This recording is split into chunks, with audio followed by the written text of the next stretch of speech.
Opisyal nang kumalas ang Estados Unidos sa 66 na international at United Nations entities, bagay na dinesisyonan ni US President Donald Trump.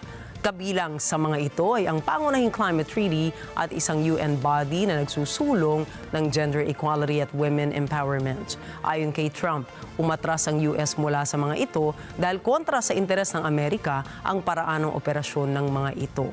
Si Mika Jumawas para sa balita. 35 non-UN groups at 31 entidad ng UN ang iiwan ng US.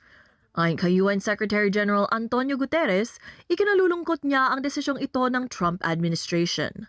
Sinabi ni UN Chief Spokesperson Stephen Dujarric na ilan sa mga nasabing organisasyon na iiwan ng US ay tumatanggap ng pondo nila mula sa regular budget ng UN. Aniya, bilang miyembro pa rin ng UN, kailangan pa rin magbayad ng kontribusyon nito ang US. Contributions to the budget, the regular budget, and the peacekeeping budget are treaty obligations. The operative word being obligations, right?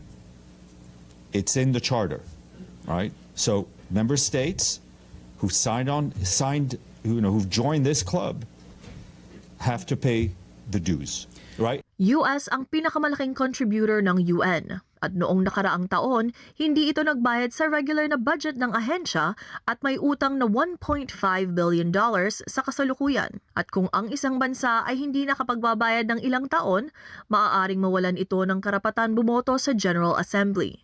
Ayon kay Dujarric, kahit wala ang US, patuloy na gagawin ng mga ahensya ng UN ang trabaho nila. Whether it's on climate, whether it's on the protection of children from violence, whether it's on the agenda on gender issues, we continue our work with determination.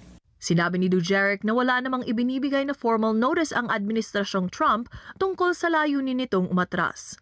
Aniya, tanging komunikasyon nito ay kung ano ang nakapost sa White House website. Mika Jumawas, para sa Mata ng Agila International, trusted, connected, on point.